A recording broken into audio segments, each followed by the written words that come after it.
Our programs offer many languages. Please visit suprememastertv.com/schedule. For there is great danger in hastily throwing out what is undigested. Therefore, do you not make an exhibition before the ignorant of your principles, but of the actions to which their digestion gives rise. Please continue watching for the practical wisdom of Stoic philosopher Epictetus. Yasu, charismatic viewers. Yasu means hello in Greek. I'm Theo. The serene Greek people send you positive thoughts and loving spirit in the divine's blessings.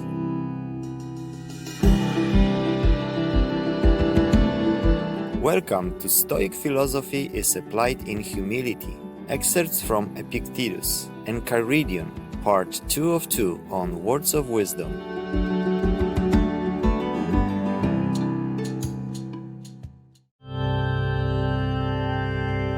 Epictetus was a Greek Stoic philosopher who lived in the 1st and 2nd centuries CE.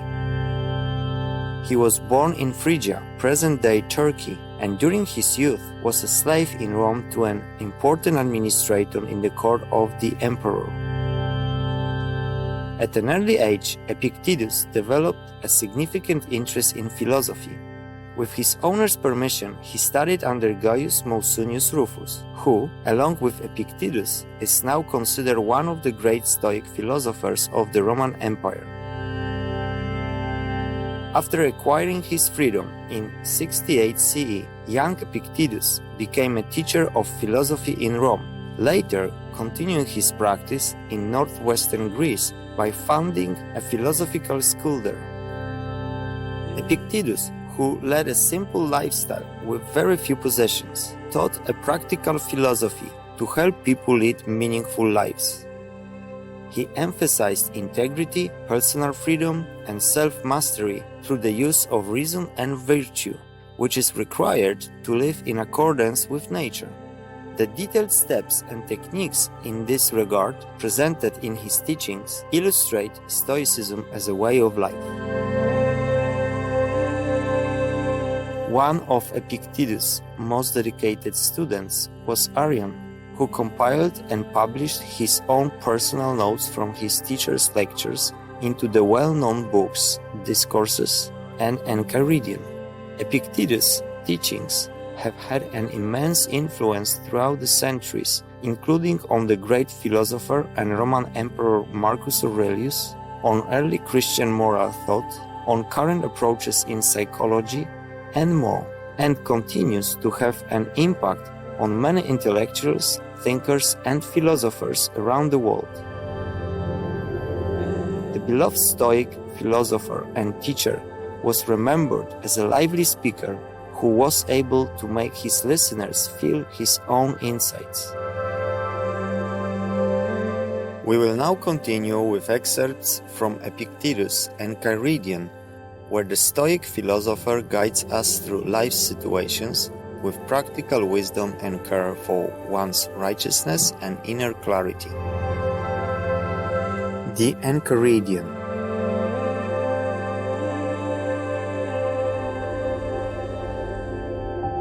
Begin by prescribing to yourself some character and demeanor, such as you may preserve both alone and in company.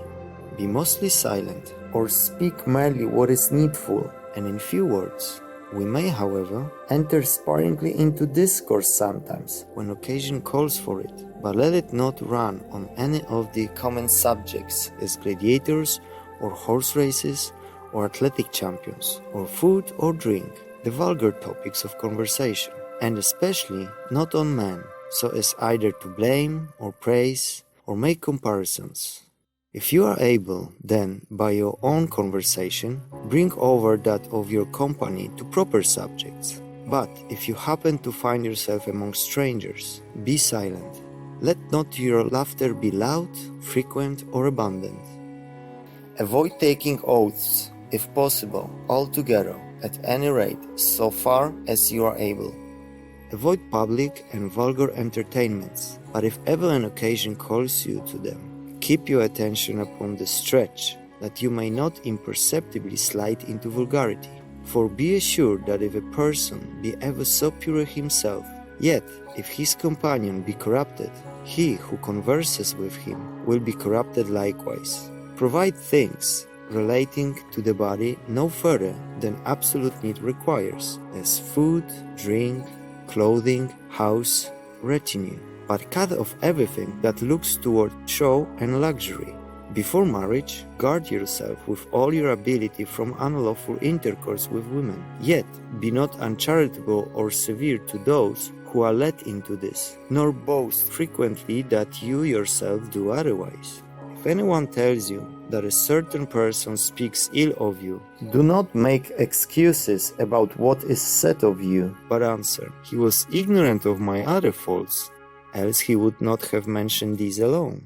When you are going to confer with anyone, and especially with one who seems your superior, represent to yourself how Socrates or Zeno would behave in such a case, and you will not be at a loss to meet properly whatever may occur.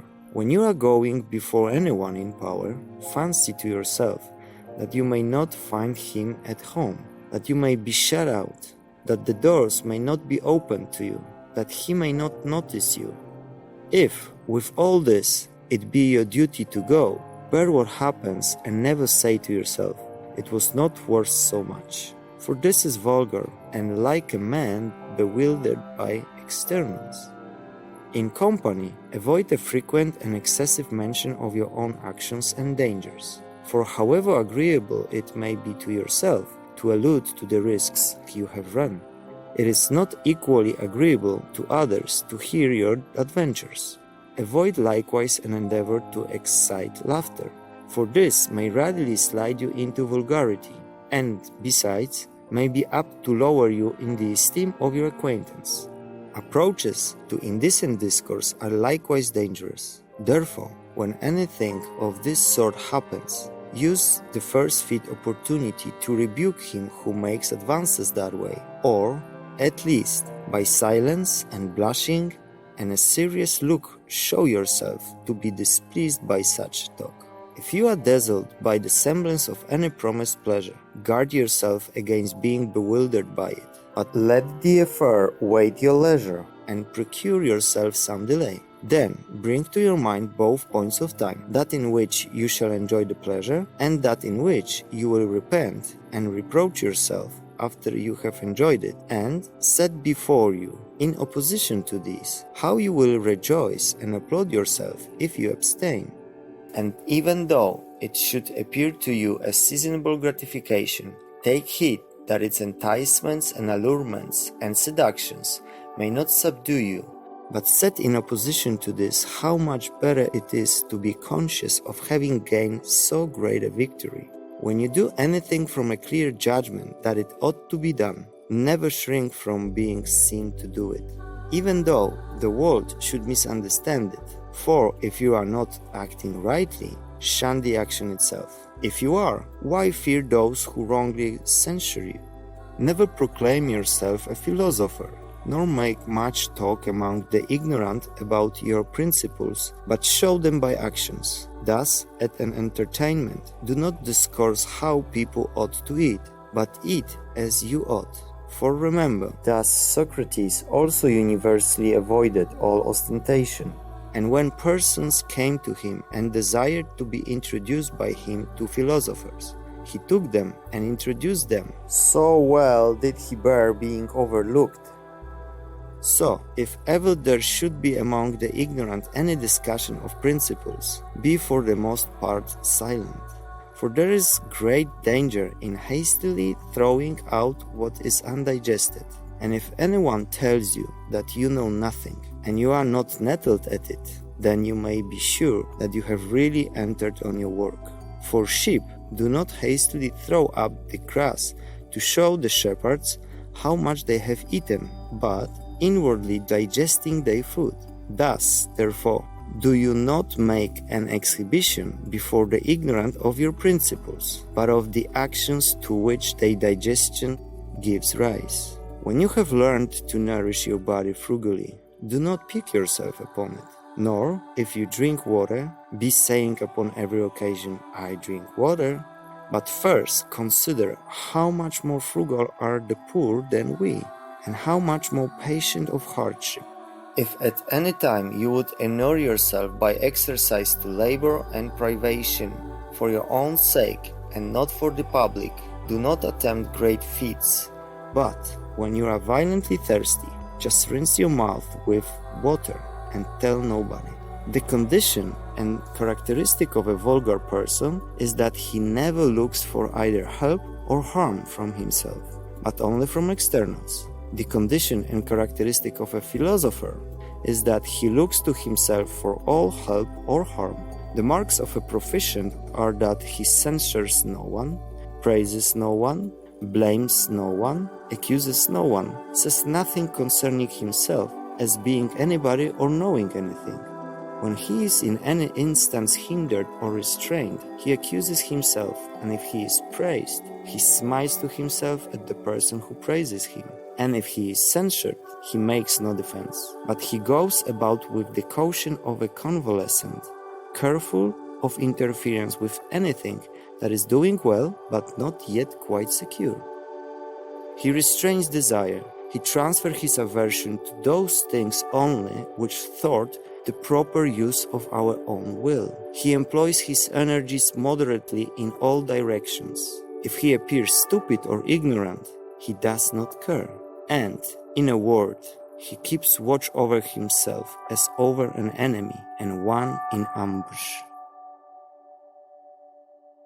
Radiant viewers, we thank you for your kind presence for today's program entitled Stoic Philosophy is Applied in Humility. Excerpts from Epictetus, Enchiridion, Part 2 of 2 on Words of Wisdom. Coming up next is Spinning the Light of Art, 2019 International Artists' Day celebration in Taiwan, Formosa, Part 3 of 10, right after noteworthy news. Please stay tuned to Supreme Master Television for more uplifting programming. May eternal peace and glory be granted to you and yours in God's benevolence. Our programs offer many languages. Please visit suprememastertv.com/schedule and suprememastertv.com/WOW. Nos programmes offrent plusieurs langues. Veuillez visiter suprememastertv.com/schedule et suprememastertv.com/WOW. Nuestros programas ofrecen varios idiomas. Visiten suprememastertv.com/schedule i suprememastertv.com/WOW. Nasze programy oferują wiele języków. Prosimy zobaczyć suprememastertv.com/schedule oraz suprememastertv.com/WOW.